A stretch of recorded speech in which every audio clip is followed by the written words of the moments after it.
A very short statement, na ni kusema ya kwamba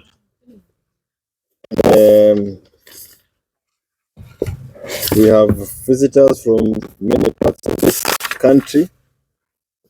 Leo asubuhi kama Jubilee, we are happy to receive members of the Uber taxi drivers online, Uber taxi drivers association.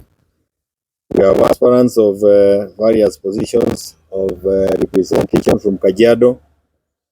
We have also have a football team that plays up in the mountain during the cold season from Gatundu.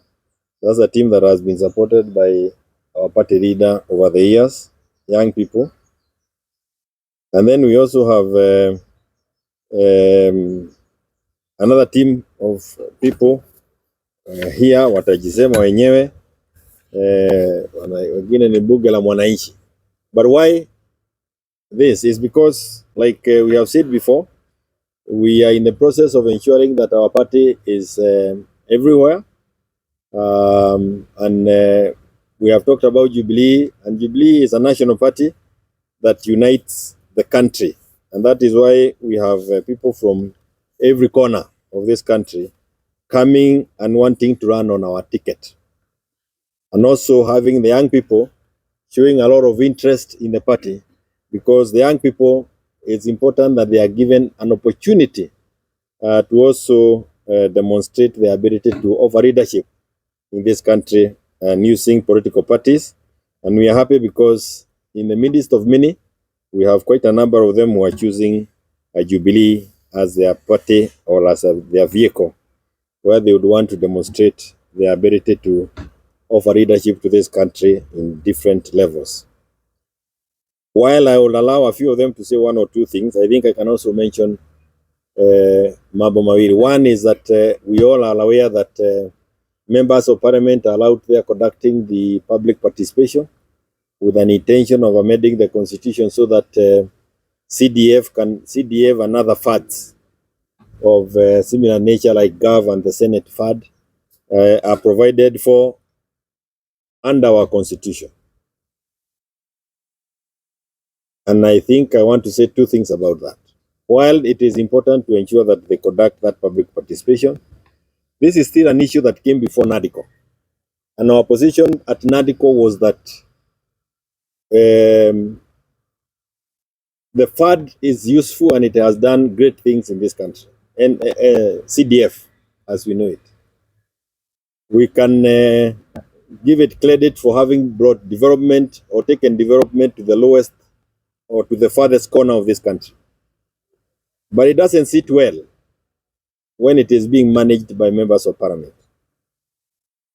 And again, the Supreme Court has pronounced itself on this. Virtually every court, every level of our judiciary or of our legal system has pronounced itself on the same and termed it as unconstitutional. My fear is that what the members of parliament are doing is still unconstitutional, because with the kind of presidential system that we have, there is a clear separation of powers.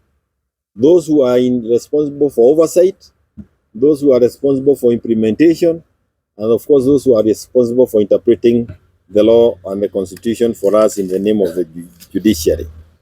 But over and above that, we also have devolution. So we will wait to see how it goes, but I'm sure that perhaps before long, it is something that is a process that will be challenged in court, because CDF can only work well if we go back to our Mogrer thing, which we used to have. But having said that, my fear is a little deeper than that. I have a feeling that William Ruto is making an attempt, with the help of others, to see how much can we allow those in power to tamper with the constitution. If we allow this process that have been started by CDF to succeed, then I am certain at a given point in time, William will try to amend the constitution to extend his term of office beyond the 2 terms. So it's a trial. Sisi wa Kenya tukikubali hii ipite, tumempa uwezo wa kutumia wabunge kubadilisha katiba ili aweze kukaa katika mamlaka kwa muda mrefu kuliko ule ambao katiba imemruhusu kufikia pale. Kwa hivyo lazima tuwe waangalifu, na hili ni jambo ambalo we should be careful, we should avoid it, and perhaps in the short run, before we are able to deal with this issue with other possible constitutional amendment, it is an issue that should be allowed to be done, or it is the management of these funds, in my thinking, should be allowed to be done through the devolved units. The other issue that we can talk about is the IEBC. Again, NADICO provided that before we arrive at the chairman and the entire panel, there must be consultation and concurrence between the government, those in government, and those in opposition. And the way we have defined opposition up to where we are, it is the KK and Azimio. And we see that Raila Amolo Odinga is part of KK for all practical purposes. There is no way you can be able to rely on his decision making, that you make it on behalf of the opposition. Now that his team of experts are also part of the process within KK. So it's only fair if we want a broader acceptance of those that are going to be manning our elections or the electoral process going forward, that they are subjected to a wider scrutiny, which should involve those in the opposition. So I support the letter that was done by the Wiper leader, Kalonzo Musyoka. It needs to be inclusive of everybody in the opposition so that we can also bring our ideas on board. Other than that, is to say that we are here happy as members of Jubilee because we started with a candidate in the name of Matiangi, whom we were marketing around, and now we can see very many more people have come on board. Wherever he has gone, he has been received changa na kwa changwe na vigeregere, na tunafurahia kwa sababu amekubalika na wale ambao wako na umri mdogo, amekubalika na wazee, amekubalika kule Lamu, amekubalika kule Turkana, kila kona ya Kenya hii. And I tell you, it is not easy to get a candidate who gets that kind of an acceptance across the country. So we are happy as members of Jubilee. We started this thing kama mchezo tu, na sio kama mchezo, but we started huko chini more than 7 months ago, and where we are today, it's a place that we can say it has given us hope as a country. But however, ile kazi kubwa is how we behave, how we conduct ourselves going forward. Lazima sisi tuhakikisha kwamba tuko pamoja, tunaenda tukiwa kitu kimoja, na tunahakikisha kwamba we don't disappoint Kenyans at all.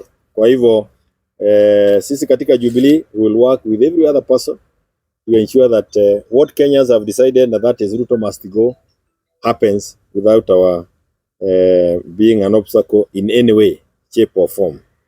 And having said that, you will allow me to call one of these individuals to say one or two things. Kuna wale ambao we have aspirants hapa kutoka Nairobi. Hebu wainue mkono wale wako hapa wote. Wale wamekuja. These are aspirants from who are ready to run for positions in many wards in this town. Quite a number of wards. We have 30. Yeah, but how many do we have? 30? 85 wards. We have 85 wards, but we had 35 in the boardroom. And I know as we continue, we will have more and more coming on board. And it is from across the country. We have aspirants running for positions from across the country. So I'll allow one of them to just say a quick one. Ndio tusije tukakaa. Benson. Yes. Thank you very much. Thank you, SG. First of all, I thank you, everyone, and the media fraternity. I'm Benson Wachira Manyeki from Moi Ward. I ride as an MCA and have various aspirants today, as our SG has just mentioned. One of the reason, that's why the reason we are here as Jubilee members, and also people who are going to vie again and again, it's the stronger the tree, the stable the tree, the deeper the roots. Jubilee Party have got a track record, and you can trace it back from 2012. We know how stable it is. We know the political muscle, and we believe that this is the party that is going to restore this prosperity of this nation. We know very well that our team leader and our leader, whom the Gen Zs and Mourinho, as our SG has just mentioned, when he was in position as a cabinet secretary and a prime cabinet secretary, education was smart. The country was stable, and we had so many investors from various places all over the world in Kenya. Right now they are vacating. That's why when we talk of joblessness, that was part of the reason as to why the young people have been going even for demonstrations. So one thing that is clear, we have a strong candidate, a candidate who is stable, he has a track record, and we are ready to move with him. So none other but Dr. Fred Matiangi, and we are together in this. Thank you very much. God bless Kenya. We are moving forward. Thank you so much. We have, I mentioned to you that we have the online cab association, and Nicholas, useme tu kwa kifupi, usilefushe kama huyo ndugu. On behalf of the Online Taxi Drivers Association, we want to express our gratitude to the Jubilee Party for at least accommodating us. And we are also thrilled for the announcement of Dr. Fred Matiangi as the flag bearer of the party, running for presidency under the Jubilee ticket. We believe that the party is tested. It's been there for more than 10 years. For over 10 years, it's better place to address our issues. We know that it's served under the Ministry for Interior and Security, and our issues covering from policy, legislative, administrative, and judicial. We need a person of Matiangi's character to address our issues. With over 20,000 members, we believe that he's the best candidate, and we are backing him for his candidate. Thank you. The Association of the Online Cab Drivers have 19,000 members. That is the information that we have received this morning. I know we can keep talking. Nilikuwa nataka mmoja wala wanacheza football, but I don't see anyone. Why was see a Gen Z? I wanted a Gen Z. But I think we can take questions. Yes. To your issue about IEBC.